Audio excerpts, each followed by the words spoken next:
levee breach near Hamburg. Well, this family says their farming legacy is over. Nearly all of their 200 acres are now covered in feet of sand. It used to be prime ground to live on, prime ground to farm, and this water has taken all of that from my family. Yesterday, knowing that it was gone, it just hit us all in the heart. Kim Ashlock's brother took these images Tuesday after taking an airboat to the property. Ashlock says flooding has been a problem there for years and believes the Corps of Engineers needs to take responsibility for the levees that have failed. The farm consumed by river sand. Thanks for joining us. I'm David Earl. And I'm Julie Cornell. Alexandra is on assignment. Well, the floods kept a family off their land for more than a month, and still, the only way back to their family farm is by airboat. KETV News Watch 7's Camila Ortiz has their message from Fremont County. Looking out over miles of water. And nobody knew. Nobody knew it could get this bad. This is as close as Kim Ashlock and her family can get to their farmland. This is not after the flood for us. Our home is still out there. Almost 6 weeks after the levee behind their property breached, the only way in or out is by airboat.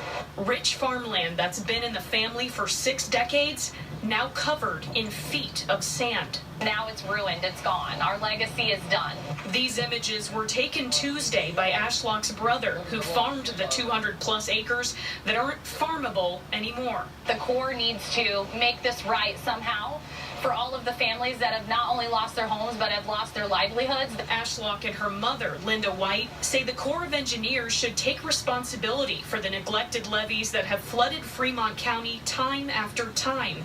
White remembers picking up debris as a child with her siblings to help her dad. He had his flatbed, and we'd go through there, jump on and off, pick everything up, and then he could get it farmed. This time, Ashlock isn't sure her family, her brother, can pick up the pieces.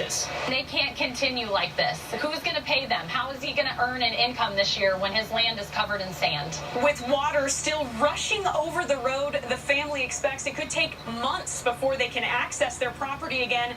As far as the land, it could take years before that's farmable again. Reporting in Fremont. 42 days later, families are still getting to see their homes for the first time since they evacuated. Some homes are surrounded by water. The only way you can get to them is by airboat. Reporter Phil Bergman stepped on board and checked out how families in Hamburg are holding up.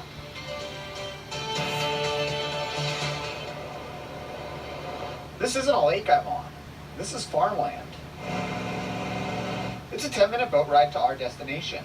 We call this the Mitchell Island now. Kim Ashlock, her husband, and 2 kids moved into her grandparents' farm last year. But my brother and I love this land so much. I told my husband when we sold our house in Nebraska City, we're not fearing the river anymore. 220 acres, 180 of which her brother farms, is now a giant sand dune. This should be our driveway. This is usually rock/dirt and just beautiful green grass everywhere. This is not normally lakefront riverfront. No. Inside the home, more of the same. The hardest part of this house to leave is right behind the store. And their heights at different ages, and then my kids, myself, somehow we will have to cut this out. This is the one thing that I can't give up in this house. So I'm glad it doesn't look completely destroyed. It's a story that, sadly, we've been hearing almost daily. And what's sad is there's, a huge insurance policy on all of this, and it covers nothing. And the building that he had full of his equipment is done. It's toast. Oh my God. This is usually concrete here, and then just flat. Wow. This should be flat. This should be flat. And my grandpa's a very well manicured man, and so is my brother. So they keep this immaculate. As far as this place and income potential on this farm, I would say it's pretty much gone. The thought of trying to do anything out here is no longer even reasonable thought. So it's always survived, but it can't survive when man is sending us more water than we're supposed to deal with. Many people in Hamburg are blaming the height of the levees or the Corps of Engineers for the flooding. This family has a different take. They're saying it's not the Corps' fault, but that the Corps' mismanagement of the levees and the water system is what caused the flooding to get as bad as it did. We know how to live on the river, but this we should not have to deal with. And the water has been right up to this levee so many years now, of course this levee can't handle it. The Corps has been around for a long time, and yes, farming properties on the river bottom can be challenging. But the problem is the policies have changed enough and the priorities are not there for the right reasons where they need to be, and that's the reason why all of us are struggling so much. The water's not leaving anytime soon.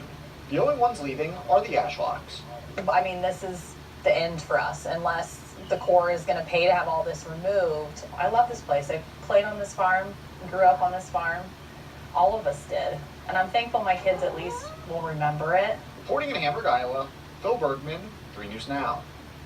The family owns another house nearby. They were going to vote there to assess the damage this afternoon. Kim's husband works at an OPPD plant that they can see from their front yard. The commute now, though, takes him an hour and a half. A new center